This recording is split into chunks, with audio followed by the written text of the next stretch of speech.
खरबूजे के अंदर एक इंतहाई खूबसूरत ननी मुनी लड़की बैठी थी, जिसको देखकर बुढ़िया दंग रह गई। हे ननी लड़की, तुम कौन हो और इस खरबूजे के अंदर क्या कर रही हो? ननी लड़की खरबूजे के छिलके से निकलकर बाहर आई। उसका वजूद हैरत अंगेज तौर पर फैलने लगा और चंद ही लम्हों में वो अपनी ननी कामत से इंसानी जिसामत में बदल गई। लूना ने गहरी उदासी के साथ बूढ़े किसान और उसकी बीवी को बताया कि कैसे एक छोटी सी गलती ने उसकी पूरी दुनिया बदल दी है। मैं प्रिस्तान की शहजादी हूँ, लेकिन चुड़ैल ने मेरी एक भूल पर मुझसे मेरे पर छीन लिए और मुझे इस खरबूजे में कैद कर दिया। अब न मेरे पास पर है और न ही मुझे प्रिस्तान का रास्ता मालूम है। बूढ़े किसान और उसकी बीवी, जो इस कहानी को सुनते हुए हैरत और अफसोस में डूबे हुए थे, ने लूना से मोहब्बत भरे लहजे में कहा, बेटी, हमारे नसीब में अपनी औलाद नहीं थी।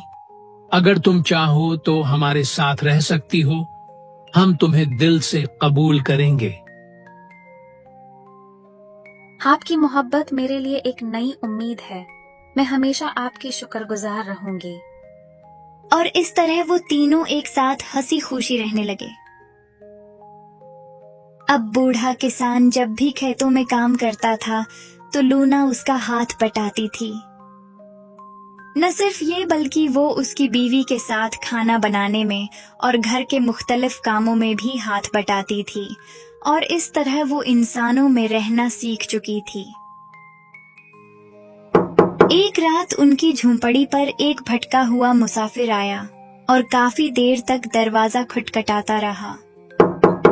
अंदर से कोई जवाब न आ रहा था, मगर वो मुसलसल खटखटाता रहा।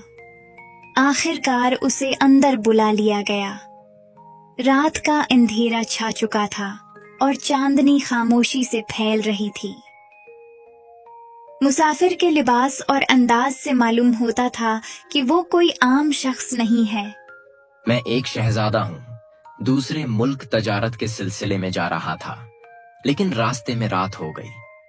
अगर आप मुझे एक रात के लिए यहाँ कयाम करने दें तो मैं आपका शुक्रगुजार रहूंगा। बेटा, हमारे घर के दरवाजे हर मुसाफिर के लिए खुले हैं। तुम हमारे मेहमान हो, ये तुम्हारा अपना ही घर है।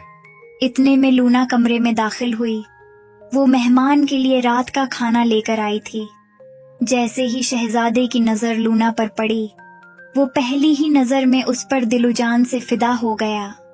शहजादे ने बूढ़े से लूना का हाथ मांग लिया